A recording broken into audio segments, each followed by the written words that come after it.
चाहिए। Brought you bye Kesari मरहम एवं तैलम, वर्षों से दर्द पे सबसे ज्यादा असरदार। And Prayag PTMT bath fittings and accessories, quality बेमिसाल, लिख के ले लो।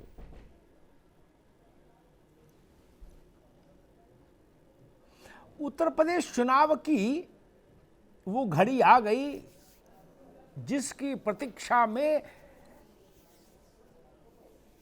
ज्यादा नहीं तो कम से कम 60 दिन से तो उत्तर प्रदेश के हर राजनीतिक दल का कार्यकर्ता, नेता और कुछ सीमा तक सामान्य जनता भी थी।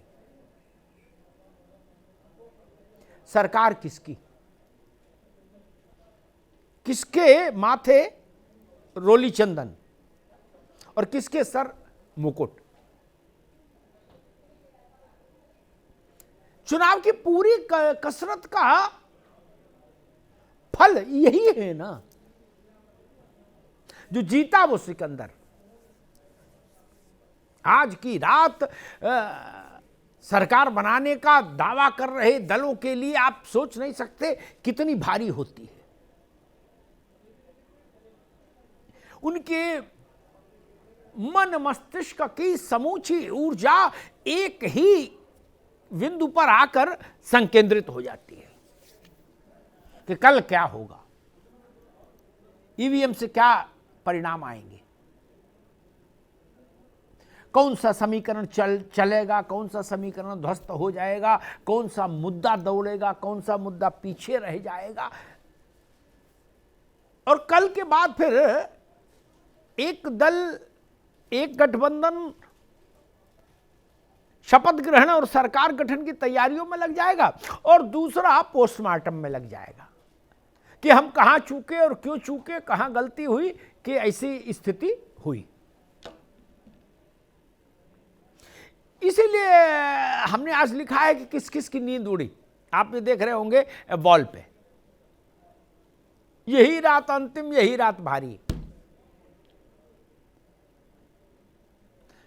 ये रात इसलिए भी महत्वपूर्ण है, न जाने कितने लोगों के राजनीतिक जीवन का द्वार खोल देगा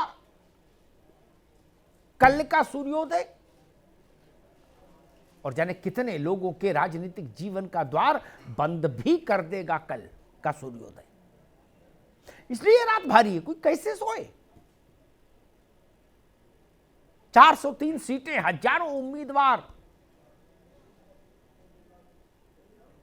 5 तो प्रमुख पार्टियां लड़ रही थी चुनाव, 4।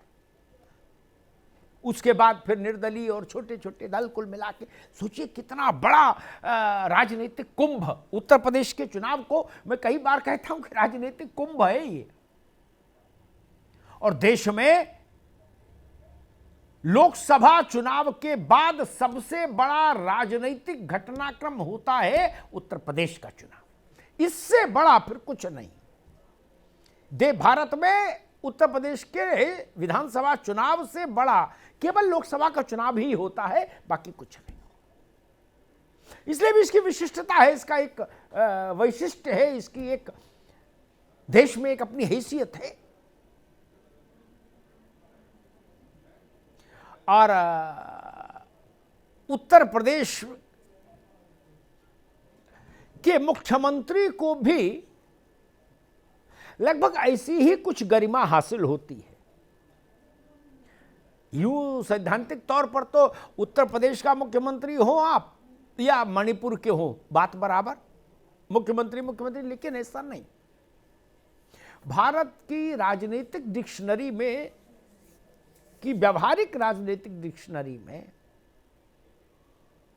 जो पॉलिटिकल क्लाउड है ना, वो प्रधानमंत्री के बाद उत्तर प्रदेश के मुख्यमंत्री के ही इर्द गिर्द संकेंद्रित रहता है।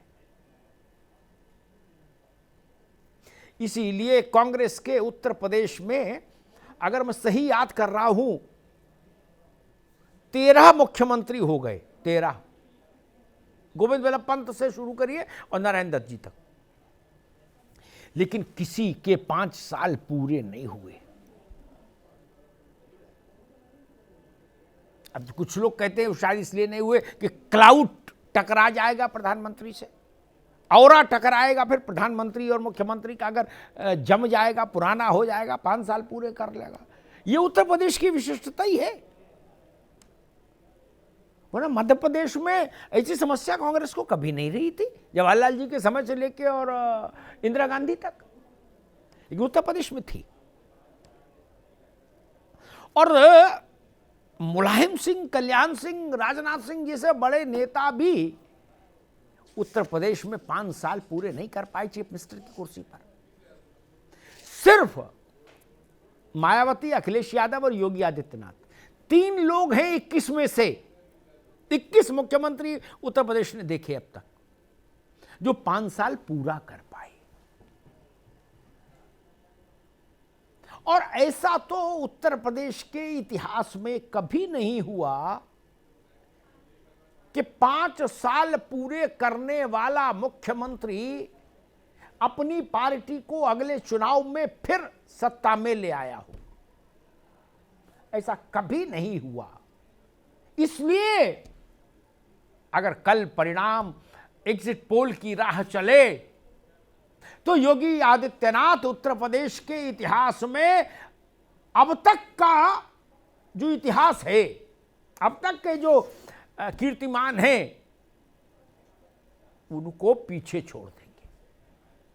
एक नई रेखा खींचेंगे उत्तर प्रदेश के राजनीतिक मानचित्र पर। और इन सब के बीच कुछ धुंधला पक्ष, कुछ ग्रे एरिया भी आया है। कल मतगणना है और बीते कल से आज तक कहीं बैलेट पेपर मिल रहे हैं जो पोस्टल बैलेट के लिए भेजे जाते हैं, वो कहीं सील मोहर मिल रही है, कहीं कुछ पेचकस मिल रहा है, कहीं प्लास मिल रहा है, कहीं पाना मिल रहा है, कहीं ईवीएम मिल रहे हैं, कहीं बक्सा मिल रहा है, कहीं संदूक मिल रहा है, सड़क पर कूड़े के ढेर में, ठेले पे, रेले पे, ये दृश्य भी हैं। बनारस में एक अधिकारी को चुनाव की प्रक्रिया से हटाया है चुनाव आयोग ने इसी मसले पर। ये पक्ष भी है। आज हम इस पर भी बात करेंगे कि क्या हम जब निष्पक्ष चुनाव कराने में सक्षम हो गए, बिना हिंसा के चुनाव कराने में सक्षम हो गए, तब ये जो दृश्य कल रात से आज तक आ रहे हैं, इन दृश्यों को रोकने में हम कहां चूक जाते हैं। तो आइए, हमारे साथियों ने एक पैकेज तैयार किया, एक स्टोरी तैयार की, उसको एक बार देख लीजिए, फिर मेहमानों से आपका परिचय कराएंगे और लगातार 2 घंटे 120 मिनट इसी मसले पर चर्चा करेंगे आपके साथ।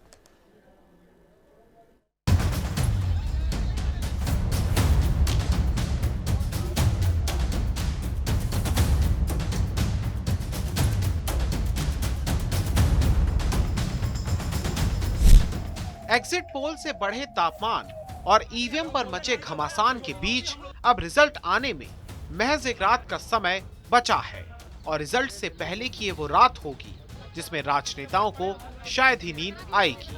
यही रात अंतिम, यही रात भारी। धड़कनें सभी की बढ़ी हैं। बधाई लेने में अभी हर कोई हिचक रहा है। इधर सरकार बनाने के समीकरण और परिणाम से एक शाम पहले ईवीएम पर मचा घमासान भी घंघोर हो रहा है। सपा मुखिया अखिलेश यादव ने सरकार, अफसरों और चुनाव आयोग पर गंभीर आरोप लगाए हैं। को क्रांति करनी पड़ेगी, तभी बदलाव आएगा। इसलिए मैं अपने पार्टी के लोगों से और जो सच्चे ईमानदार, सच्चे सिपाही हों, सच्चे अधिकारी हों, सच्चे पत्रकार हों, कम से कम आगे आएं और लोकतंत्र को बचाने के लिए खड़ा हों। और मैं अपनी पार्टी के लोगों से कहूँगा कि जब तक काउंटिंग न हो जाए तब तक कम से कम ये नज़र रखें और लगातार निगरानी रखें कि कैसे वोट बचाया जा सकता है, कैसे जहाँ पर मशीनें रखी हैं कोई किसी का आना जाना ना हो। ये लोकतंत्र के लिए बहुत ही खतरे का समय है। अक्सर ऐसा होता था कि रिजल्ट आने के बाद ईवीएम का मुद्दा उछला करता था। इस बार तो रिजल्ट से पहले ही ईवीएम को लेकर तमाम तस्वीरें हैं, तल्ख तकरीरें हैं। पूरे प्रदेश की परिधि में समाजवादी पार्टी के तमाम कार्यकर्ता ईवीएम की पहरेदारी में लगे हैं। चोर के दाढ़ी में तिनका, उनके सेशन में सब कुछ कराया जा रहा है। ईवीएम मशीन बाहर आ रही है, क्यों आ रही है? बीजेपी इस पर जवाब नहीं देती। समाजवादी पार्टी पूर्ण प्रचंड बहुमत की सरकार बनाने जा रही है। समाजवादी पार्टी का आंकड़ा 300 के पार जा रहा है। भारतीय जनता पार्टी दहाई में सिमटने जा रही है, यानी 100 का अंक भी नहीं छूने पाएगी। 2022 के इस विधानसभा वाले रणक्षेत्र में क्षेत्रीय दलों की प्रतिष्ठा भी दांव पर लगी है। हार जीत के गणित से लेकर सरकार बनाने के अंक गणित तक गठबंधन वाले दलों पर भी सबकी नजर है। वाराणसी जिले के डीएम की गलती है, वो भले स्वीकार न करें, क्योंकि जो चुनाव आयोग उनसे बड़ा है। चुनाव आयोग ने गाइडलाइंस तय किया हुआ है कि स्ट्रांग रूम के इर्द गिर्द से कहीं से भी ईवीएम अगर दूसरे जगह ट्रांसफर करना है, ले जाना है, तो आपको वहां के प्रत्याशी जितने हैं सबको सूचना देना पड़ेगा। पार्टी के जो जिलाध्यक्ष हैं उनको सूचना देना पड़ेगा और उस ईवीएम को पुलिस कस्टडी में आपको ले जाना पड़ेगा। लेकिन ये तीनों काम डीएम ने नहीं किया। अगर ये बहुत ईमानदार हैं तो फिर ये तीनों काम क्यों नहीं किए? नौकरशाही की नियत पर उठे सवालों ने सियासी गलियारों में भी हलचल मचा दी है। इन आरोपों के आगोश में बनारस वाले साहब भी सामने आए। अगर ऐसा हुआ होगा तो प्रशिक्षण के लिए जो भी ईवीएम निकालने के लिए रिस्पॉन्सिबल है, जिनको सब चीज़ों को बताना चाहिए था कैंडिडेट्स को, अगर ये पालन नहीं हुआ तो डेफिनेटली उनकी कार्रवाई होगी। जो पोल्ड ईवीएम है, मेरे पीछे स्ट्रांग रूम है, उसी में सील्ड है। कई लोगों के इंस्पेक्शन शाम से लेकर अब तक इसमें कराए जा चुके हैं, उनकी संतुष्टि कराई जा चुकी है। कई कैंडिडेट यहाँ से जा भी चुके हैं।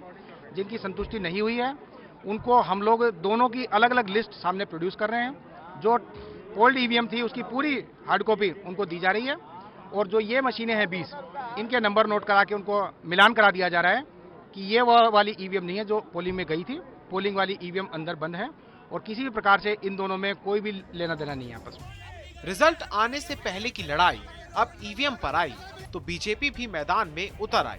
अखिलेश यादव का वार तो इनका पलटवार। समाजवादी पार्टी के मुखिया श्री अखिलेश यादव जी पराजय की सुनिश्चित संभावना को देख करके घबरा भी गए हैं, बौखला भी गए हैं।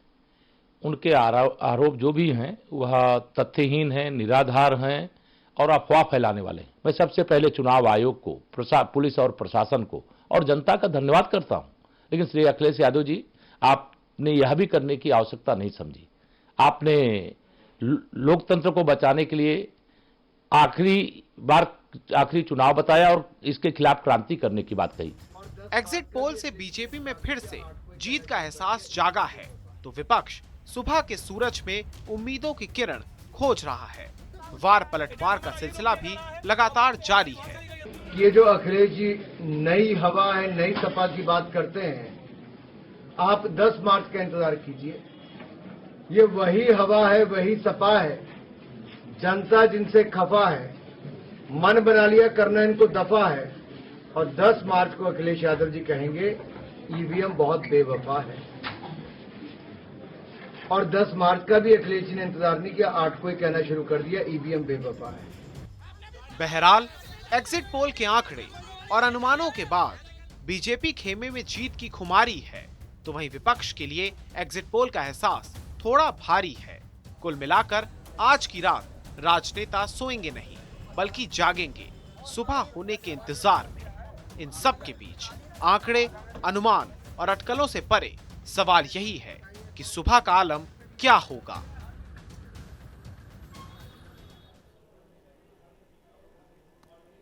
कल सुबह का जब सूरज निकलेगा ना तो कुछ का सूरज डूब जाएगा और कुछ का सूरज आसमान चढ़ जाएगा। मेहमानों से आपका परिचय करा दें। आलोक वर्मा भारतीय जनता पार्टी के प्रवक्ता अभी जुड़ेंगे हमारे साथ।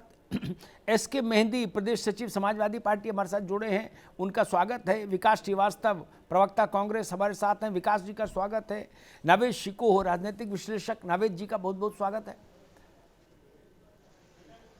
भाजपा के मित्र जुड़ जाते शुरुआत में तो ठीक रहता। नावेद जी आपसे बात शुरू करता हूं। जी सर। एग्जिट पोल के साथ के माथे पर आधे हिस्से में सफलता लिखी रहती है और आधे में असफलताएं भी अंकित हैं। अब आपकी इच्छा, आप उसको किस रूप में लो, आपसे मतलब राजनीतिक दल। जी ब्लड प्रेशर अच्छा रखना है तो सही आ रहा है तो सही बता दो, और नहीं नहीं खराब है तो भाई कह दो बेकार है, फर्जी है, साठ गांठ है। वो है ना कि जिन देख प्रभु मूरत देखी तिन तैसी, जाकी रही भावना जैसी। आज की रात और कल का सूरज उत्तर प्रदेश की राजनीति में दो ही परिस्थितियां बनेगी, या तो आमूलचूल परिवर्तन हो जाएगा या कंटिन्यूएशन आ जाएगा कि जो आज चल रहा वही कल चलता रहेगा, वही फिर 5 साल चलता रहेगा। आप कैसा परिदृश्य देख रहे हैं लखनऊ में?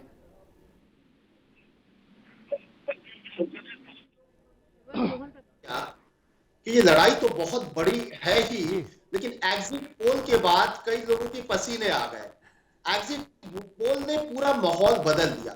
हम सब या तमाम लोग, आम जनता, पत्रकार, नेता, विधायक, प्रत्याशी मान के चल रहे थे कि आमने सामने की लड़ाई है, और ये आमने सामने की लड़ाई बहुत रोचक होती है, सबकी दिलों की धड़कनें बढ़ी हुई थी। बिल्कुल ठीक बात। लेकिन एग्जिट पोल जिस तरह से आए उसने एक राजनीतिक दल के कहीं ना कहीं घबराहट पैदा कर दी, उसको निराश कर दिया, उसको हताश कर दिया। उसके वर्कर्स जो है, जो उनके अंदर जोश था वो कम हो गया।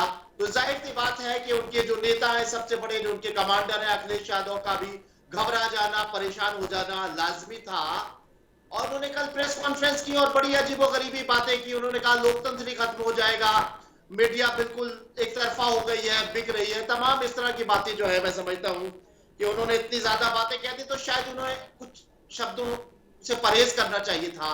ये जरूर है कि वो सतर्क हों, ये जरूर है कि वो मतपेटियों की रक्षा करवाएं, ये जरूर है कि वो सवाल उठाएं, वो आयोग के सामने शिकायतें भी करें, और एग्जिट पोल पर भी ये बात कह सकते हैं कि एग्जिट पोल का कोई ठीक नहीं है, ये अनुमान है, अनुमान गलत कई बार हुआ है, कई बार सही भी हुआ है, उससे हताश होने की जरूरत नहीं है।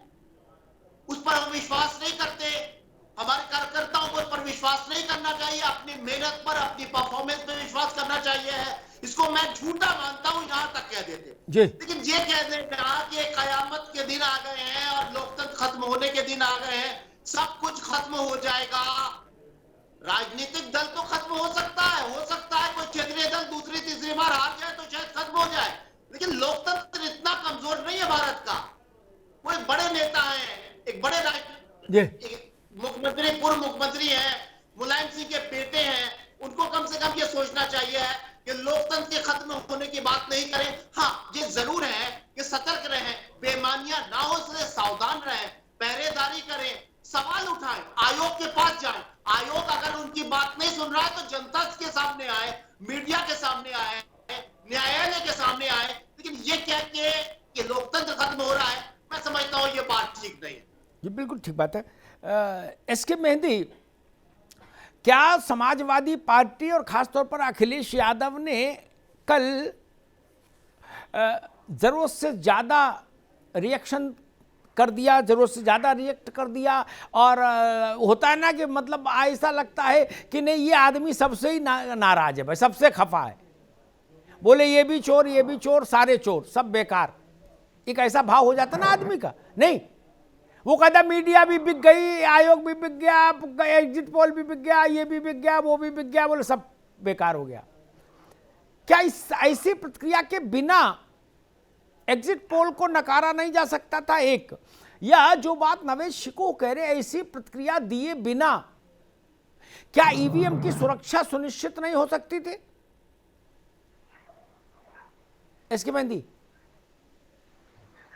अमिताभ जी, आप बात को गलत दिशा में ले जा रहे हैं। हाँ। और अब सबसे आपकी बात का जवाब देने से पहले मैं ये जो विश्लेषक जी बैठे हुए, मैं इनकी बात का जवाब देना चाहूंगा। लोकतंत्र का जो सबसे महत्वपूर्ण हिस्सा होता है वो होती चुनाव प्रक्रिया। अगर चुनाव होने के बाद वोट में चोरी होने लगे, वोट को लोकतंत्र के पैरोकार जो अपने आप को कहते हैं वो चोरी करने लगे, तो आप बताइए लोकतंत्र के लिए क्रांति लानी पड़ेगी नहीं लानी पड़ेगी? क्रांति लानी पड़ेगी। चिको साहब, एक बात आप सुन लीजिए बड़े ध्यान पूर्वक। आपने बहुत सारी पत्रकारिता की होगी, बहुत सारे राजनीतिक दल को आपने देखा होगा, लोकतंत्र के बहुत महत्वपूर्ण वक्त पर आपने अपना उपयोग किया होगा, दिया होगा, वो अलग चीज है। लेकिन जिस तरीके की घटना कल घटी डीएम की निगरानी में, रिसीवर की निगरानी में, उत्तर प्रदेश गृह विभाग और वहां पर मुख्य सचिव जो लगातार इंडिकेट कर रहे हैं अधिकारियों को, ये कहीं ना कहीं लोकतंत्र को कमजोर होने वाली बात है। अगर आपकी नजर में ये बहुत मामूली बात है तो आप इस बात को मामूली समझिए, मैं इस बात को मामूली नहीं समझता हूं। और राष्ट्रीय अध्यक्ष जी ने जो तर्क रखा वो बहुत ही महत्वपूर्ण बिंदुओं पर उन्होंने चर्चा किया।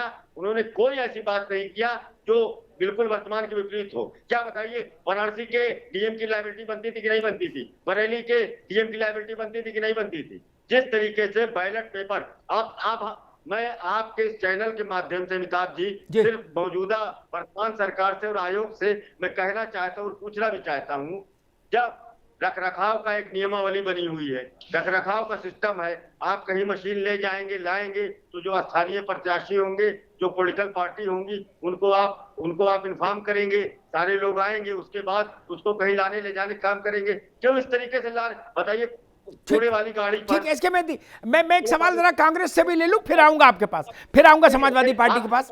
अभी एक मिनट रुकिए, मैं विकास श्रीवास्तव को भी बहस में ले आऊं। अरे भाई रुको ना, अरे रुको, अरे अभी बहुत 2 घंटे पे चर्चा करेंगे, एक रुको तो। विकास श्रीवास्तव, ईवीएम पर जब भी बात उठती है ना, तो कॉमन मैन जो है, आम आदमी जो किसी पार्टी का मेंबर नहीं, वो एक मोटी राय मालूम क्या बनाता है? क्या वो बनाता, ले भैया फिर ईवीएम का रट्टा शुरू। क्या कोई रट्टा बोलता, कोई स्यापा बोलता। ठीक, इस देश में स्टालिन जीतते हैं बहुत प्रचंड बहुमत से। इस देश में ममता बनर्जी 2/3 मेजॉरिटी जीतनी। चौथी बार नवीन बाबू जीतते हैं भाजपा के तमाम साम दाम दंड भेद के बावजूद। 70 में 67 सीट अरविंद केजरीवाल जीतते हैं इसी ईवीएम से, और वहां पर जीतते हैं जहां के 5 किलोमीटर के दायरे में प्रधानमंत्री जी भी रहते हैं और भाजपा कार्यालय भी है, सब कुछ है, वहीं चुनाव आयोग है। वो उनके लिए दूसरी ईवीएम है, सबके लिए कोई दूसर की लगती है क्या? और अगर ईवीएम का ही मसला है तो एक बार बैठकर संसद में इस पर ही निर्णय हो जाए। नहीं, ये रोज रोज तो ये तरीका नहीं हो कि कहीं कूड़े में ईवीएम मिले मैं उसके भी खिलाफ, गाड़ी में ईवीएम लदी मिले मैं उसके भी खिलाफ, और ईवीएम को लांछित किया जाए हर चुनाव में मैं उसके भी खिलाफ।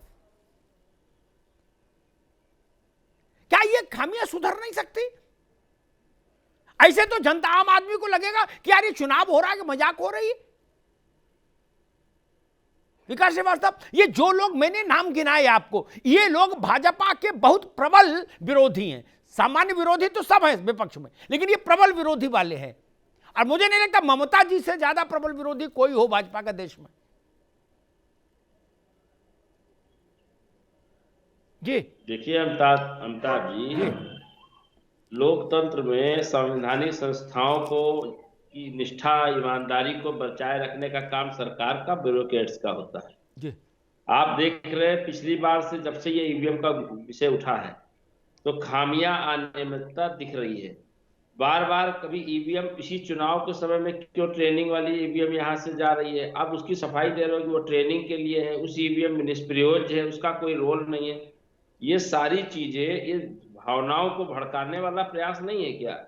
आप किसी भी राजनीतिक दल को छोड़िए, एक आम व्यक्ति के मन में भी प्रश्न उठता है कि ईवीएम मशीन कैसी घूम रही है, जब नियम है कि ईवीएम इधर से उधर शिफ्ट होगी और उसमें नियम है कि पुलिस होनी चाहिए, जो प्रत्याशी हैं उनको बुलाना पड़ेगा, इन्फॉर्म करना पड़ेगा। अगर उस प्रक्रिया का अनुपालन नहीं होगा तो किसको मान लिया जाएगा कि ये दूध का गंगा जल का? इस देश में जजों को, सुप्रीम कोर्ट के जज तक को रोते देखा गया है, पत्रकारों को खुल के बोलते देखा गया है, पत्रकारों को जेल भेजा गया है।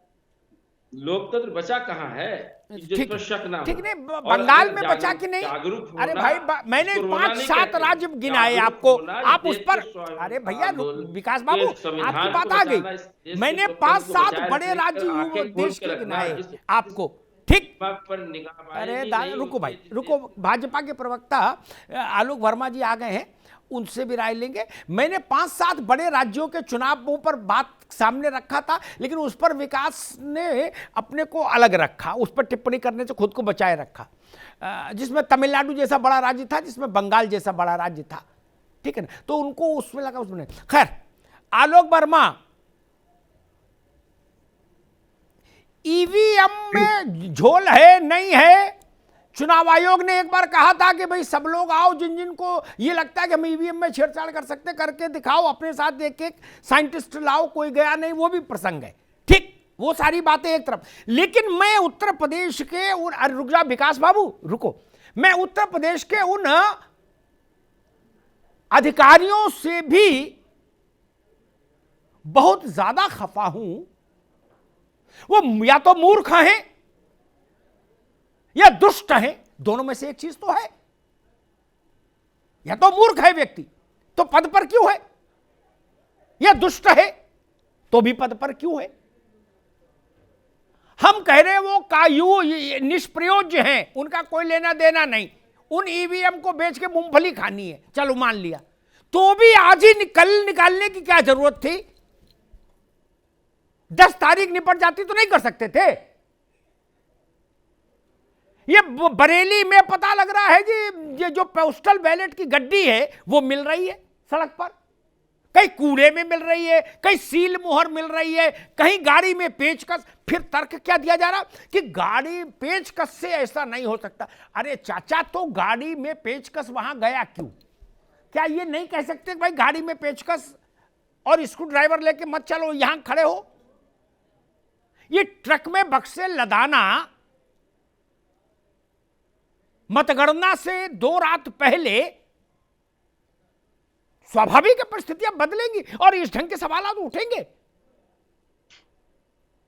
और वही एसडीएम अभी मेरे ख्याल से घंटे भर पहले केंद्रीय चुनाव आयोग के आदेश पर उसको सस्पेंड करना पड़ा कि नहीं करना पड़ा? बनारस में आपको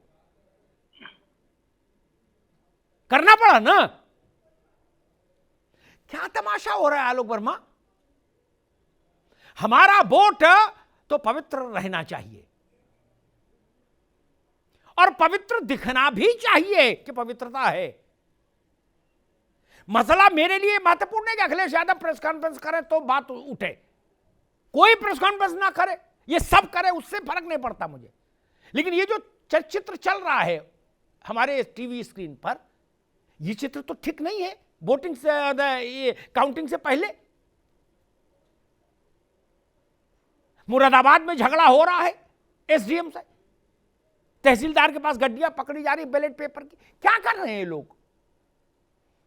ईवीएम और बैलेट पेपर चिल्लर समझ लिया है क्या कुछ अधिकारियों ने? आलोक जी,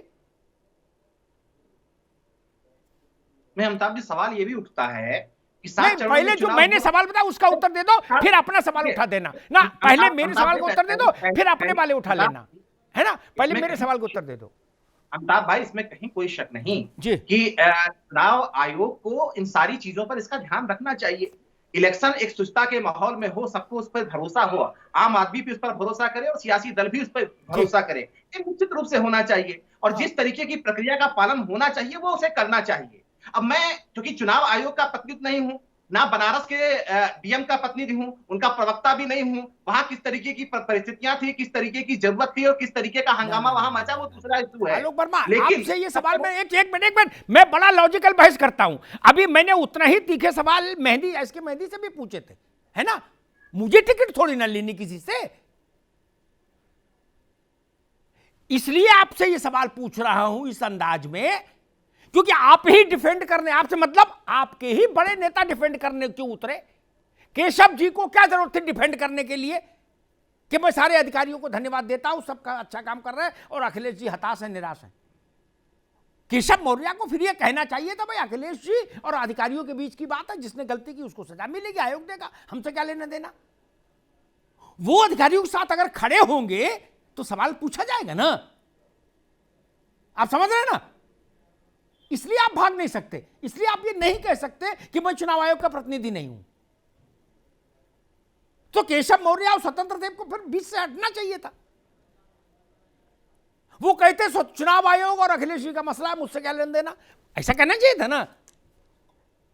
वर्मा जी, नहीं, ये सवाल क्यों नहीं पूछा जाना चाहिए? अगर वो हताश निराश दिख रहे हैं, कल उन्होंने प्रेस कॉन्फ्रेंस की, मैं भी देख रहा था। अरे भाई मैंने ना, आप समझ नहीं पाए। केशव मौर्य ने अधिकारियों को क्लीन चिट कैसे दे दी? अगर दी है तो सवाल नहीं पूछेंगे। केशव मौर्य के अधीन है अधिकारी? नहीं ना, अधिकारी आज तो केशव मौर्य के अधीन नहीं है, तो केशव मौर्य आप क्लीन चिट देने वाले फिर कैसे हो जाएंगे? वो सवाल तो आपको चुनाव आयोग से करना पड़ेगा, वो सवाल तो आपको बनारस के डीएम से करना पड़ेगा, किसी और इलाके का जो जिलाधिकारी है। क्लीन चिट केशव मौर्य बांटेंगे और सवाल मैं आयोग से करूंगा। नहीं, ये सवाल तो हम करेंगे।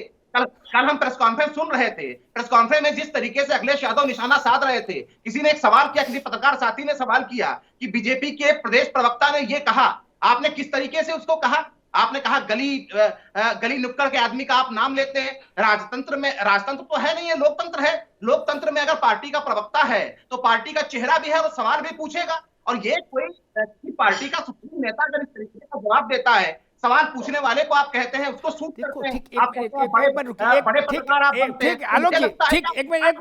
मैं नावेद शिको को बीच में लाऊंगा। नावेद शिको, सबको सूट करता है कि नॉन इशू को बड़े इशू के बीच में लाके घुसा दो क्या? तो पतली गली सबको चाहिए ना, पतली गली सबको चाहिए। अखिलेश यादव की प्रेस कॉन्फ्रेंस परे हटाइए, क्या कहा, क्यों कहा, अखिलेश यादव जाने, समाजवादी पार्टी जाने, वो पत्रकार जाने। वही अखिलेश जी से दो दो हाथ करने चाहिए थे। क्या दिक्कत है? कोई राजतंत्र है क्या? बिल्कुल। मैं, मुझसे कोई नेता ऐसा बोले मैं वही उत्तर दूंगा, मैं बाद में रोने थोड़ी ना आऊंगा। और ना मैं ये कहूंगा मेरे साथ सब लोग चलो ना, मैं खुद सक्षम हूं। मेरा मसला दूसरा, मैं इस बहस में नहीं जा रहा अखिलेश जी ने क्या कहा जी, वो जाने, वो स्वतंत्र है बोलने के लिए। इधर वाले भी स्वतंत्र, उधर वाले भी स्वतंत्र, मुझसे उसका मतलब नहीं। मेरा सवाल, ये जितना मूवमेंट हो रहा है, चाहे बैलेट पेपर का, चाहे सील का, चाहे निर्वाचन अधिकारी के मोहर का, लेटर हेड का, इसका उसका, ये बक्से का, ईवीएम का, टीवीएम का, जो भी वो असली हैं, नकली हैं, खिलौने वाली हैं, टॉय वाली हैं, बच्चों खेलने के लिए कलेक्टर मंगवाए थे, जो भी किए थे, ठीक, इन सबका मुजाहिरा प्रदर्शन 11 तारीख से कर देते, कोई झगड़े नहीं होता। 11 तारीख से लेके आओ 11 एक महीने पूरे ईवीएम के जल्द नुमाइश में लगाते। ईवीएम की क्या दिक्कत थी? कहते आओ आओ ईवीएम देखो, ईवीएम देखो, जिसने नहीं देखी देखो, जी भर के देखो, खेलो, बच्चों को भी लाओ। क्या दिक्कत थी?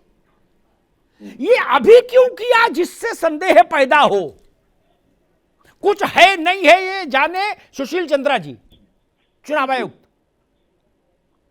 मैं तो उसका एक्सपर्ट नहीं, लेकिन चुनाव की प्रक्रिया संदेह से परे नहीं होनी चाहिए क्या नावेद को? जी जी बिल्कुल। देखिए, ये बात जो आप कह रहे हो कि जिस तरीके से ईवीएम की गाड़ियां गुजरी वहां से और उसके ऊपर बड़ा हंगामा शुरू हो गया, उस गलती को आयोग ने खुद स्वीकार किया है, यानी जिलाधिकारी ने खुद स्वीकार किया है कि ये गलती हमसे हुई है, हमारे कर्मचारियों से हुई है, हम इसकी जांच करेंगे और उनको सजा भी मिलना चाहिए। जाहिर सी बात है, अगर वो ये कह रहे हैं कि ये गलती हुई है और जांच होगी, जांच होगी तो गलती निकलेगी भी, और गलती निकलेगी तो सजा मिलेगी, यानी इस बात को तो एक्सेप्ट कर लिया गया है, बात खत्म हो गई। और ये बात बहुत गंभीर है, इसके ऊपर सवाल उठना चाहिए कि ये क्या तमाशा है। अच्छा, एक बात नवेद भाई, एक बात और, चंदौली में जैसे मैं देख रहा हूं वीवीपैट की पर्चियां मिली जी, वो पर्ची कैसे बाहर आ सकती है? वो तो बाहर नहीं आ सकती किसी सूरत में। बहुत सारी, बहुत गंभीर उससे नुकसान हुआ नहीं हुआ, सपा को फायदा, बसपा को नुकसान, ये सबको नुकसान, सबको फायदा, भाजपा हार गई, भाजपा जीत गई, ये छोटी चीजें हैं यार। सपा बसपा भाजपा कांग्रेस को देश है क्या? जी, ये नहीं थे तब भी देश चल रहा था और नहीं रहेंगे तब भी चलेगा। लेकिन मसला ये बाहर कैसे आज गई पर्चियां? नहीं, देखिए ये बेईमानी है, ये कहीं ना कहीं से बदमाशी है, ये कहीं ना कहीं लापरवाही है, ये कहीं ना कहीं से नाकारापन है, और ये कहीं ना कहीं से ये भी हो सकता है, मैं इस बात पर नहीं कह रहा हूं, जो लगातार ये कह रहे हैं आरोप लगा रहे हैं, लगातार आरोप ये नहीं लगा रहे, उनकी ओर आयोग की ओर अखिलेश यादव की लड़ाई नहीं है सर, ये लड़ाई है सरकार की ओर अखिलेश यादव की। वो ये नहीं कह रहे हैं कि आयोग की गलती है, वो ये कह रहे हैं कि आयोग को कठपुतली बना लिया गया है, आयोग को सरकार अलग हो चुकी है टेक्निकली, लेकिन उनका ये कहना है कि ये रिश्ता बना हुआ है और ये वही अधिकारी है, ये वही नियम है। नवेद भाई, एक बात मैं कहूंगा, मेरा अपना तजुर्बा है, कुछ चीज़ें मेरी बात से विकास भी सहमत होंगे, मेहंदी हसन भी और आलोक वर्मा भी, यहाँ नहीं होंगे कुछ लोग तो बाद में होंगे, मतलब दिल से होंगे, यहाँ ना भी बोल पाए तो। हकीकत ये किताब में अलग लिखा होता है, रूल बुक जिसको हम लोग बोलते हैं, वो अलग चीज़ है। हकीकत ये है जिस सरकार के नियंत्रण में नौकरशाही हमेशा रहती है, आप उसको कुछ नाम दे दीजिए।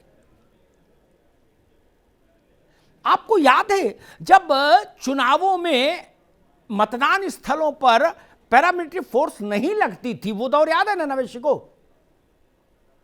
तब रूलिंग पार्टी का नेता जब जाता था तो दरोगा जी दोनों पांव झाड़ के झट से झलूट नहीं मारते थे क्या? मारते थे ना? उनको उन्हीं से पोस्टिंग लेनी भैया अगर दोबारा आ गए। ये तो आंध्र प्रदेश का बीएसएफ का जवान जब से खड़ा होने लगा भोगनीपुर में, तब से ये नेता थोड़े हैसियत में आए, क्योंकि वो पहचानते नहीं किसी को।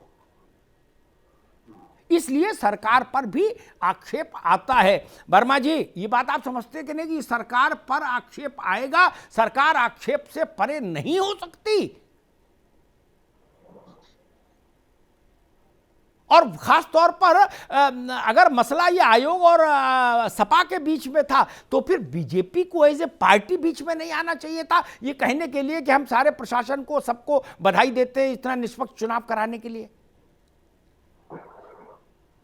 आलोक जी,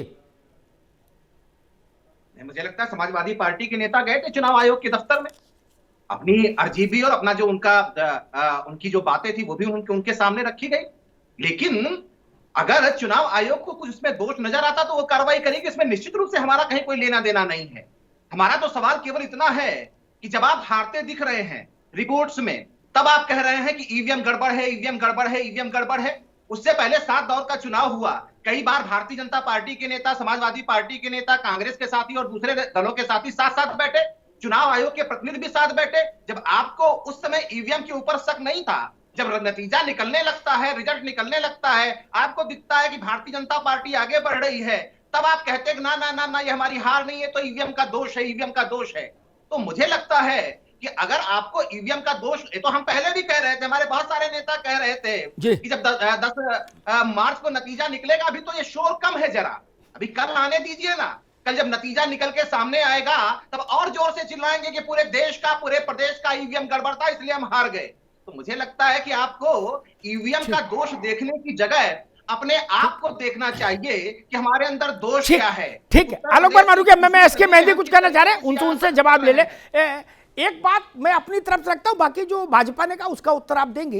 एक बात मैं अपनी तरफ से रखता हूं, विपक्षी दलों के लिए मैं एक बात रखता हूं, ये ईवीएम को लेके जितने विपक्ष के सवालात हैं उन सारे सवालों को प्राणवायु मिल जाती। आप भी सुन लीजिएगा भैया, विकास श्रीवास्तव, प्राणवायु मिल जाती, विश्वसनीयता मिल जाती, गुरुत्व मिल जाता, उनको गरिमा मिल जाती, वो जीवंत हो जाते। आप सबके आरोप, अगर कोई विपक्षी दल इतना बड़ा कलेजा दिखाता कि जब 2/3 से जीत के आता तो कहता राज्यपाल महोदय मैं इस विजय को खारिज करता हूं, ये फर्जी ईवीएम से आई है, हम इस विजय को स्वीकार नहीं करेंगे, उसी दिन देश में क्रांति हो जाती। क्रांति प्रेस कॉन्फ्रेंस से नहीं होगी, प्रेस कॉन्फ्रेंस से ये हो सकता है कि सड़क पर बवाल हो जाए, पुलिस लाठी चलाएगी, 100, 200, 500 लोगों पे केस हो जाएगा, चुनाव के बाद उनकी जमानत कराने वाला कोई मिलेगा नहीं, आप लोग अपने अपने काम में लग जाओगे। सच्चाई यही है। ठीक, हम भी जानते हैं ना, जमानत में खेत बिक जाएगा उनका, कोई नहीं आता किसी के लिए। बहुत लड़के रो रहे, भाजपा के वाले भी रो रहे, सपा वाले भी रो रहे, कांग्रेस वाले भी रो रहे, बोले भैया मरवा दिया हमको, चले गए, भाग गए। वो छोड़ दीजिए। किसी ने, मैंने इतने विजेताओं के नाम लिए, अरविंद केजरीवाल, स्टालिन, नवीन बाबू, ममता बनर्जी, कोई मां बदौलत सामने आ जाता और कहता ठोकर मारता हूं इस भ्रष्ट ईवीएम के नतीजे को। हारे वाले की बात नहीं सुनी जाती ना, जीता किसी को बुलवाना पड़ेगा तब बात बनेगी। मेहंदी साहब। अमिताभ जी, आप देश के बड़े पत्रकार हैं, आपने देश की चुनावी नब्ज को बड़ी बारीकी से आपने समझा भी है, देखा भी है, और एक लंबे समय से आप पत्रकारिता कर रहे हैं। मैं एक बात बता देना चाहता हूँ, ये वोट जब हमारे जीवन का मुकद्दर बनने वाला है, इस लोकतंत्र में जो अधिकार हमको दिया वोट का, अगर वोट की चोरी होने लगे, वोट की चोरी होने लगे, देखिए ईवीएम, जहां तक ईवीएम की बात है, अभी तक 7 चरण का चुनाव हुआ, एक भी शब्द हम लोग बोलने काम नहीं किए, लेकिन जिस तरीके से सरकार के संरक्षण में घटनाएं घटी, आप मेरे बात पे ध्यान दीजिएगा अमिताभ जी, अभी तक 7 चरण का चुनाव हुआ, कभी कोई बात नहीं हुई, कुछ नहीं हुई, लेकिन जब उत्तर प्रदेश ब्यूरोक्रेट्स की निगरानी में, उत्तर प्रदेश के प्रशासनिक अधिकारियों की निगरानी में जिस तरीके से ईवीएम को इधर उधर ले जाया गया, पोस्टल बैलेट की हेराफेरी की गई, तब बोलना स्वाभाविक था। और राष्ट्रीय अध्यक्ष जी ने जो भी बात बोली है बड़ी जिम्मेदारी के साथ बोली है, ये बात हकीकत है। जब पैरामिलिट्री फोर्स नहीं लगती थी तो ये जो स्थानीय पुलिस होती थी, स्थानीय प्रशासन होता था, क्या सलामी नहीं ठोकता था? आज भारतीय जनता पार्टी के लोग अपने शासन का, ब्यूरोक्रेट्स का भय दिखाकर, ये चूंकि भारतीय जनता पार्टी के लोगों ने तो आम जनता की बेहतरी के लिए कभी कोई काम किया ही नहीं, आज ये प्रशासन के बल पे उत्तर प्रदेश का चुनाव पुनः ये जीतना चाहते हैं। अच्छा एक बात बताओ, अच्छा एक बात बताओ भाई, मैं तो बड़ी प्रैक्टिकल बात कहता हूँ, भले भले आप कुछ कहो। अमिताभ जी 1 मिनट की बात, जी जी ठीक भैया जी, ये बात कह रहा हूँ, उत्तर प्रदेश में जो विधानसभा का चुनाव चल रहा था, अभी तक हुआ, आखिर कौन सी ऐसी ब्यूरोक्रेट्स ने गड़बड़ी की, या कौन सा पंचम तल से मुख्यमंत्री दफ्तर से निर्देश मिला डीएम वाराणसी को, बरेली को, बस्ती मंडल में, कि यहाँ पर लगातार गड़बड़ियां हुई।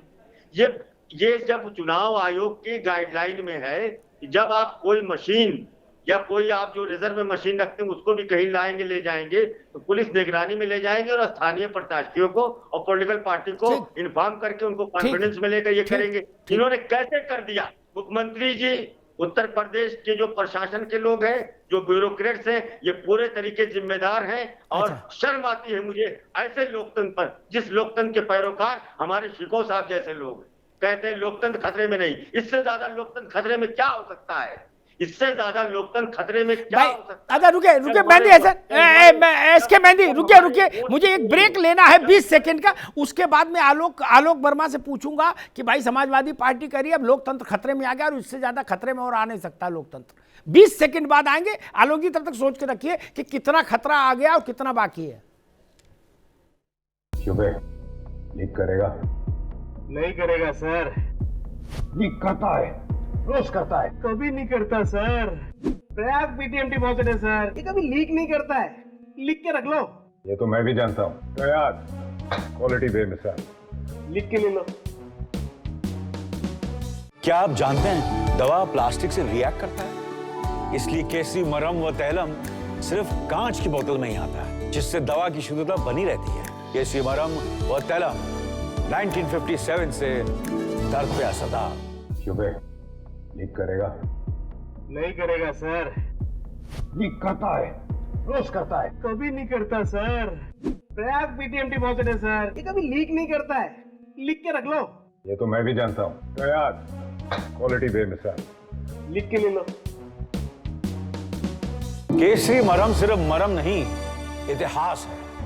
1957 से आज तक भारत का भरोसेमंद आयुर्वेदिक केसरी मरहम व तैलम घुटना, कमर, कंधा, पीठ और गर्दन के दर्द जैसे लगभग सभी प्रकार के शारीरिक दर्दों में अत्यंत लाभकारी है। और हाँ, ये सिर्फ कांच की बोतल में ही आता है, जिससे दवा की शुद्धता बनी रहती है। केसरी मरहम व तैलम 1957 से दर्द पे असरदार। आलोक वर्मा जी, मतलब जब आपका एक सवाल, बाकी जो सपा ने कहा उस पर आप क्या टिप्पणी करेंगे वो आपका ही अधिकार, लेकिन एक सवाल मेरे जहन में आता है, अगर मैं भाजपा होता, वही सवाल है जो मैं कह रहा हूं, अगर मैं भाजपा होता तो मैं कल इस बात की ऑफिशियली आलोचना करता और कहता ये कौन मूर्ख अधिकारी हैं जिन्होंने ऐसा दुस्साहस किया, को वो असली हो, नकली हो, खिलौने की हो, मिट्टी की हो, कैसी भी ईवीएम हो, निकाली क्यों? कोई 26 जनवरी है क्या कि परेड होगी? कैसे करेंगे जब? अरे रुको भाई, ठीक है ना, तब ये लोग मान लेते कि भाई हमारा कोई लेना देना नहीं, अमिताभ जी ईमानदार आदमी, देखो खरी बात कही नहीं। आलोक जी, अरे रुको भाई, आलोक जी, क्या ये बात बोलने में, जब अभी शासन चुनाव आयोग के अधीन है तो भाजपा को एक चुनाव लड़ने वाली पार्टी के तौर पर ये बात बोलनी चाहिए, क्योंकि ईवीएम की शुचिता का प्रश्न केवल सपा बसपा का ही नहीं है, भाजपा के लिए भी उतना ही महत्वपूर्ण है ना। ईवीएम तो मर्यादित और शुचितापूर्ण रहनी चाहिए। आलोक वर्मा जी। अमिताभ भाई, हर मासूम सवालों पर अगर हम टिप्पणी करते रहे तो हो चुका। भाई बनारस में जिलाधिकारी ने कहा ना कि कलेक्टर ने कहा कि प्रशिक्षण के लिए ईवीएम ले जाई जा रही थी। लखनऊ का जो वाकया आप कह रहे थे कि किसी कार के अंदर कोई छेनी हथौड़ा मिल गया, अरे भाई ये मासूम सवाल नहीं है क्या? छेनी हथौड़ा से क्या वो ईवीएम तोड़ने निकले थे? कंप्यूटर क्या छेनी हथौड़े से काम होता है? अच्छा, ये वीवीपैट, ये जो की पर्ची जो मिल रही है, आलोक वर्मा, ये जो पर्ची मिल रही है, ये कैसे बाहर आ गई? पर्ची तो बाहर नहीं आ सकती, किसी सूरत में नहीं आ सकती, कैसे बाहर आई? अरे साहब, सवाल पूछिए ना चुनाव आयोग से। भाई आप ना ना ना ना, ये डबल मत खेलो, डबल मत खेलो। कहीं आप चुनाव आयोग के आगे खड़े हो जाते हो विकेट कीपर बन के, और कहीं कहते हो आयोग से पूछो ना। एक तय कर लो, या तो पीछे हटो या कहो मैं जवाब दूंगा। ये डबल नहीं खेलो भाई ना, ना डबल मत खेले। लोकतंत्र में जो 4 स्तंभ हैं, लोकतंत्र हमको भी पता है दोस्त। उत्तर प्रदेश में, हिंदुस्तान में अपने तरीके से काम करते हैं, हस्तक्षेप नहीं करते। जो स्वायत्त शासी संस्था है, जो स्वतंत्र संस्थाएं हैं, कड़वा कड़वा थू और मीठा मीठा गप्पी नहीं, ठीक है ना, न्यायपालिका, पत्रकारिता, हम किसी के काम में हस्तक्षेप नहीं करते। ये ठीक नहीं, कड़वा कड़वा थू गड़बड़। कहीं आप प्रशासन को डिफेंड करेंगे और जहां फंसेंगे वहां कह देंगे हमसे क्या मतलब है, तो आयोग से पूछो। विकास श्रीवास्तव कुछ कहना चाह रहे थे? जी विकास, मेरा मसला इतना, आज ईवीएम यहाँ आप दूसरी भूमिका में हो सकते हैं, यहाँ तो बहुत राज्य है ना और हर जगह चुनाव होता है। देखिए, ईवीएम का जो मामला जो है, केवल ईवीएम की खराबी या उसकी दिक्कत या क्यों निकली इसके पे नहीं है। सबसे बड़ा प्रश्न होता है कि भारतीय जनता पार्टी अब अभी भी सरकार में थी, सरकार में रहते हुए अभी अभी चुनाव में आ गई है और उसको प्रचंड बहुमत की फिर से सरकार बनाने का आश्वासन मिला है कि उसको जनता ने फिर से बनाने जा रही है। और आज जब बात आ रही है ईवीएम के ऊपर प्रश्न उठ रहा है तो सभी राजनीतिक दल प्रश्न खड़ा कर रहे हैं। अखिलेश यादव जी ने हंगामा किया, उनके लोगों ने हंगामा किया, पर आप देख रहे हैं कि भाजपा के प्रवक्ता और भाजपा के नेता लगातार इस पर सवाल नहीं खड़ा कर रहे हैं। सवाल ना खड़ा करना ही प्रूफ करता है कि भारतीय जनता पार्टी अपने एग्जिट पोल नहीं, लेकिन सवाल तो बसपा ने भी कोई नहीं खड़ा किया। एक मिनट विकास, सवाल तो बसपा ने भी कोई खड़ा नहीं किया, मायावती जी ने। देखिए अमिताभ जी, इस विधानसभा चुनाव में बहुजन समाज पार्टी बीजेपी की प्रवक्ता और बी टीम के रूप में सबके सामने जग जाहिर है। आप एक माननीय पत्रकार हैं, अच्छी तरीके से जानते हैं, पूरे 5 साल में एक भी कमियां खामियां उनको नहीं दिखाई पड़ी। नहीं, कुछ ट्वीट किए ना, ऐसा नहीं कहो, कई ट्वीट किए बहन जी ने। भारतीय जनता पार्टी और बसपा मिलकर मैच खेल रही है और इस मैच में जिस तरीके से प्रचंड बहुमत का दिखाया जा रहा है, कई ट्वीट किए ट्विटर पे। अरे भाई विकास, कई ट्वीट किए हैं मायावती जी ने भी ट्विटर पे, ऐसा नहीं। अरे ट्वीट तक तो है ना, ट्वीट तक बहुजन समाज पार्टी होती थी कि रमाबाई मैदान में 5 लाख की भीड़ होती थी, उत्तर प्रदेश का लॉ एंड ऑर्डर डिस्टर्ब हो जाता था। बीजेपी कुछ कह रहे, सुन लीजिए, आपने उनको और मायावती जी को वो साथ बताया, वो कुछ कह रहे, सुन लो। हाँ भैया आलोक जी, पिछली दफा रिश्ता आप निभा रहे थे। 5 साल पहले 2017 में राहुल गांधी जी और समाजवादी पार्टी पींगे बढ़ा रही थी। आज आप हमारे साथ भैया ईवीएम का सवाल तो जब आप हारते दिख रहे हैं पूरी तरीके से, तब आप निकाल के लेके आ रहे हैं। मुझे अच्छा लगता है सुनने में कि जब 5 दौर का चुनाव उत्तर प्रदेश में चला तब आप ईवीएम के बारे में कहते। मुझे लगता है चुनाव आयोग ने आपके प्रतिनिधियों को भी बुलाया होगा, आप भी वहां मौजूद रहे होंगे, आपके कोई साथी प्रतिनिधि वहां मौजूद रहे होंगे। ईवीएम का प्रश्न नहीं खड़ा किया। जब आप बुरी तरीके से हारते दिख रहे हैं, आपके जो तरीके से ईवीएम के रखरखाव जिस तरीके से फेल साबित हुआ है, जिस तरीके से योगी सरकार लड़ाई लड़ रही है ईवीएम की, ये चुनाव आयोग है। आप चुनाव आयोग है जो इतनी सफाई दे रहे हैं, चोर की दाढ़ी में तिनका है, साफ साफ दिखाई पड़ रहा है। अमिताभ जी, जिस तरीके से ये भिड़ रहे हैं, चुनाव आयोग बन रहे हैं, सीएम चुनाव आयोग की तरह लोगों को बधाई दे रहे हैं अधिकारियों को। सवाल उठा रहे हैं भैया, देखो ज्यादा नहीं भिड़ो, कल के बाद परसों 11 तारीख होगी। कोशिश हो रही है और अपनी बात को जस्टिफाई करने के लिए उनके प्रवक्ता टीवी में बहस कर रहे हैं। अरे आप भी बोलिए कि हाँ ये गलत है, ये लोकतंत्र की हत्या है। अगर ईवीएम इस चुनाव के दौरान लोगों में शक पैदा करती है तो एक बात कहूँ, एक मिनट, अरे आलोक भाई रुकिए, विकास बाबू एक मिनट रुकिए, एक मिनट, मैं नवेश शिको के पास चलूंगा। एक प्रश्न मेरे जहन में आया, अरे भाई रुको, सरकार में नहीं आ रहा है। अरे रुको भैया, अरे इतना रैली में बोले होते तो वोट बढ़ता। अभी रुक जाओ, नवेश शिको के पास चलूंगा। नवेश शिको, अगर मैं ये मान लूं, बड़ा गंभीर किस्म का सवाल पूछ रहा हूं, अगर मैं ये मान लूं कि कल का जो नतीजा है वो एग्जिट पोल्स की लाइन पर आएगा तो भाजपा सरकार वापस पा रही है, ठीक। सारे 12 एग्जिट पोल्स हुए देश में, है ना, प्रतिष्ठित एजेंसीज के द्वारा। बाकी तो हर तीसरे आदमी ने एग्जिट पोल किया आजकल मोबाइल लेके, वो नहीं गिन पाऊंगा मैं। 12 हुए हैं, 12 का एग्रीगेट जो है वो 244 औसत भाजपा का है और 139 या 40 सपा का, 12 का औसत, ठीक। अगर यही परिणाम आए तो भाजपा को भी इस बात पर चिंतित होना चाहिए था कि मेरी जीत को सवालों के घेरे में ये कौन अधिकारी खड़ा कर रहे हैं। कहीं भी ये पर्ची सड़क पर फेंक के, कहीं बैलेट पेपर सड़क पर फेंक कर, कहीं ईवीएम दाएं बाएं इसकी छत पर उसकी छत पर कुदाते हुए, कहीं विक्रम टेम्पो में लदाए दे रहे हैं। ये कौन मूर्ख है जो इस महान उत्तर प्रदेश के 15 करोड़ लोगों के मताधिकार के साथ खिलवाड़ कर रहे हैं? ये कौन बाबू चपरासी कलेक्टर कप्तान है? एनएसए इन पे नहीं लगना चाहिए क्या? हम लोग एनएसए लगाने में बड़ा फर्टाइल रहे हैं। पहले एनएसए लगने में टाइम लगता था, इधर खटाखट लगा तो इन लोगों के खिलाफ मतलब 10-5 डीएम कलेक्टर कप्तान बंद कर दिए जाते रात भर में एनएसए लगा के। नहीं, जो मेरी जीत को कलंकित कर रहे हैं। बहुत गंभीर।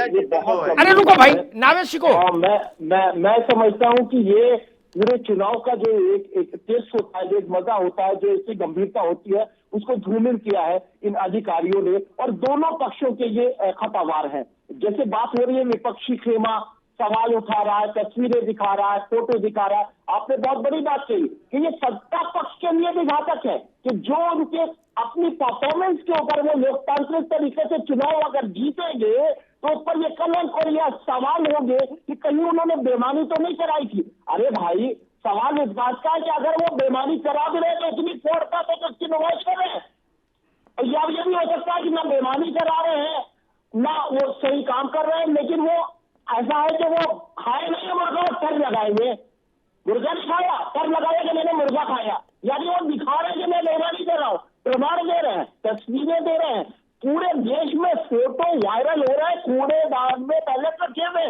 आप जवाब तो दो, आपको ये फर्जी है, आपको ये झूठा है। मैं वही कह रहा हूं, जैसे ठीक बात नमित भाई, जैसे ये पर्ची बाहर आई, पर्ची पर बूथ होता है। आलोक वर्मा ध्यान समझिएगा, आप भी मेहंदी जी, पर्ची पर बूथ होता है। बूथ पर यह पता लग जाता है वहां कौन सरकारी मुलाजिम प्रभारी था केंद्र का। उसकी गिरफ्तारी और एनएसए तो तत्काल लग जाना चाहिए। इससे बड़ा कोई अपराध हो सकता है क्या? वोट से बड़ा क्या?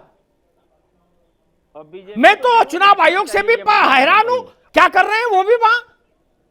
ये जो पर्ची सामने दिख रहे हैं हमारे स्क्रीन पर, देखिए ये जो नौजवान सब पर्ची दिखा रहे हैं, ये पर्ची सीक्रेट डॉक्यूमेंट। अरे रुको भाई, ये पर्ची बाहर आई तो कोई बूथ का होगा वहां, केयर टेकर सरकारी मुलाजिम आयोग की तरफ से, उसके जेल जाने के लिए 100% उपयुक्त केस है। और जेल भी ऐसी वाली जेल नहीं, रासुका लगा के तत्काल प्रभाव से लाल पीला करके जेल में भेज देना चाहिए था। 20 सेकंड का ब्रेक ले रहा हूं, फिर वापस आ रहा हूं। 2 साल में ही लीक कर गया। प्रयाग पीटीएमटी पहुंचे थे सर, ये कभी लीक नहीं करता है, लिख के रख लो। ये तो मैं भी जानता हूँ। प्रयाग क्वालिटी बेमिसाल, लिख के ले लो। क्या आप जानते हैं दवा प्लास्टिक से रिएक्ट करता है, इसलिए केसरी मरहम व तैलम सिर्फ कांच की बोतल में ही आता है, जिससे दवा की शुद्धता बनी रहती है। केसरी मरहम व तैलम 1957 से दर्द पे असरदार। 2 साल में ही लीक कर गया। प्रयाग पीटीएमटी पहुंचे थे सर, ये कभी लीक नहीं करता है, लिख के रख लो। ये तो मैं भी जानता हूँ। प्रयाग क्वालिटी बेमिसाल, लिख के ले लो। केसरी मरहम सिर्फ मरहम नहीं, इतिहास है।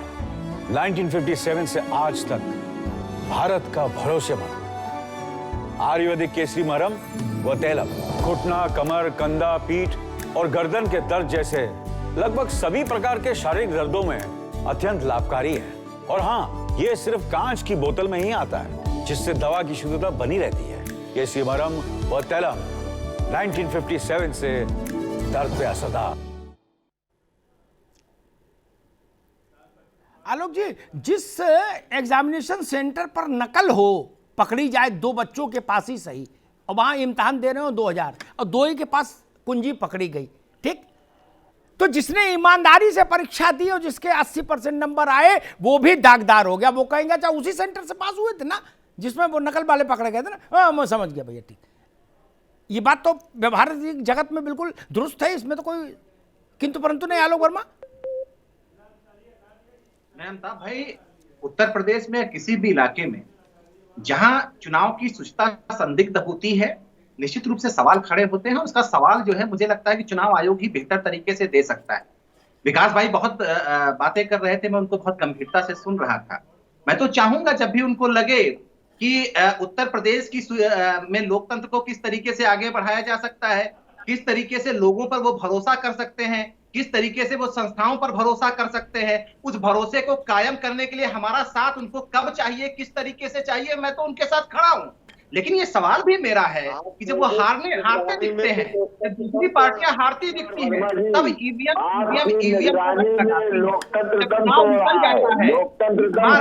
आपकी निगरानी में कांग्रेस के सारे साथी चुप बैठे बने रहने मुझे लगता है कि हमारे समाजवादी पार्टी ठीक है,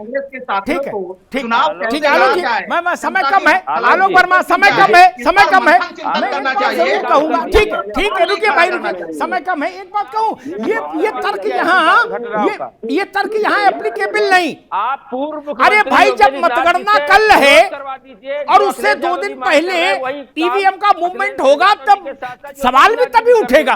पहले चरण की वोटिंग में कैसे सवाल उठ जाएगा? इसलिए तर्क ठीक नहीं। अरे रुकिए भाई विकासी, मेरा कहना सिर्फ इतना, लोकतंत्र में, संसदीय लोकतंत्र में ये सबकी जिम्मेदारी है कि निष्पक्ष चुनाव हो और वोटर को लगे भी कि हां निष्पक्षता है। यह आपकी गुण नहीं कि आपके गले में स्वाद आए बाकी कोई नहीं जान पाए। वोटर को भी लगना चाहिए निष्पक्ष ही, जो उसने फैसला किया उसी पर नतीजा घोषित हुआ। और मैं चुनाव आयोग से भी मांग करूंगा, ऐसे अधिकारी जिन जिन के मातहती वाले इलाकों में ऐसे काम हुए, वो असली है ईवीएम नकली है उससे भी मतलब नहीं, जिन्होंने जन विश्वास को ठेस पहुंचाने की कोशिश की उसमें संलिप्तता है, उन सब अधिकारियों को सेवा मुक्त करे शासन। चुनाव आयोग शासन को आदेशित करे कि इन सबको नौकरी से बाहर करो, एनएसए लगाओ, इनकी प्रॉपर्टी जब्त करो। उसके बाद कोई माई का लाल ऐसा दुस्साहस नहीं करेगा, चाहे कलेक्टर हो चाहे कमिश्नर हो। अजब तमाशा है, हमारे वोट से फैसला होना चाहिए कि जो टोपी लगाए घूम रहा है पुलिस वाला उसकी मर्जी से होगा, ये कलेक्टर और कप्तान की मर्जी से होगा? नहीं। मैं मांग करूंगा, असली है नकली है यह भी मसला नहीं, आपने पैनिक क्रिएट करने की कोशिश की, आपने जनविश्वास को शेक इन करने की कोशिश की, इतना ही अपराध बहुत है। चुनाव आयोग को आदेशित करना चाहिए सरकार को कि इन सबको डिबार करे, सेवा से मुक्त करे, ये लोग सेवा में रहने के लायक नहीं, और इनकी गिरफ्तारी के आदेश जारी हो। एक बार कड़ा दिल करना पड़ेगा, चाहे किसी की सिफारिश से कोई कहीं लगाओ, और अगर नहीं करोगे तो हर चुनाव में ये रट्टा रहेगा, हर चुनाव में ये रहेगा मामला। कहीं कोई गड्डी, पहले हम देखते थे वो बकसिया लेके लोग भाग जाते थे, पेड़ के नीचे बैठ के मोहर मारते थे, हमने तो वो चुनाव देखा। अब वो नहीं है तो ईवीएम को हवा खिलाने ले जाओगे कि धूप दिखा रहे हो रात में? फिर ये पर्ची कैसे बाहर आ गई? ये पर्ची कोई बैंक स्लिप है क्या चेक जमा करने की साथ मिल गई? अब इनको लड़के दिखाते घूम रहे हैं। ये मसला भाजपा और सपा और कांग्रेस का नहीं, ये भारत के सम्मान का मसला है मित्र। मेरी चिंता है भारत के सम्मान की। 4 सीट भाजपा की कम आ जाएंगी तो कौन सा आसमान टूट जाएगा, और 4 सपा कम आ जाएंगी तो कौन सा गंगा दक्षिण वाहिनी की हो जाएगी। और कोई जीते कोई हारे, कोई आफत आ रही है। लेकिन ये दृश्य नहीं होना चाहिए कि कोई ये सवाल उठा दे कि चुनाव में गड़बड़ है। सोचिए, लाखों लोगों ने मेहनत की है तब ये चुनाव संपन्न हुआ है, और करोड़ों लोगों ने वोट डाला है। उनकी मर्यादा के साथ खिलवाड़ नहीं होना चाहिए। चुनाव निष्पक्ष होना चाहिए और लगना भी चाहिए निष्पक्ष। मैं फिर आखिरी में इस बात को दोहराऊंगा, सारे दलों को इस बात के साथ खड़ा होना चाहिए। इवन भाजपा से मैं विशेष अनुरोध करूंगा, मुख्यमंत्री जी से, उनको पहल करनी चाहिए और कहना चाहिए चुनाव आयोग से कि ऐसे अधिकारियों को दंडित किया जाए, उनको जेल भेजा जाए। भाजपा को यह मांग करनी चाहिए। क्या दिक्कत है इसमें? मुख्यमंत्री जी को आयोग से कहना चाहिए कि ऐसे अधिकारियों को सेवाच्युत करिए, जेल भेजिए। यह हो जाएगा तो मुझे लगता है जनता को भरोसा हो जाएगा कि हां अब मामला ठीक है। और उसके बाद किसी की सरकार रहे, उत्तर प्रदेश में कोई माई का लाल किसी चुनाव में ऐसी हिमाकत दोबारा नहीं करेगा। नावश्य को फिर नहीं करेगा ना कोई। अगर 10-5 अधिकारी जेल चले जाए, एनएसए लग जाए कलेक्टर कप्तान के रेंज के लोगों पे, तो कोई किसी के कहने से दाएं बाएं नहीं करेगा। इसलिए यह जरूरी है, एक बार तो बड़ी लकीर खींचनी ही चाहिए जनतंत्र में। इस चरण के लिए इतना ही। अगले चरण में अभी 2 मिनट के भीतर फिर हाजिर हुआ। 10 मार्च की सुबह सबसे अलग होगी। 10 मार्च को सबकी नजर नतीजों पर होगी। 10 मार्च को तय होगी उत्तर प्रदेश की सरकार। 10 मार्च को तय होगा 22 का बाजीगर कौन। सुबह 7 बजे से लाइव TV9 उत्तर प्रदेश उत्तराखंड पर।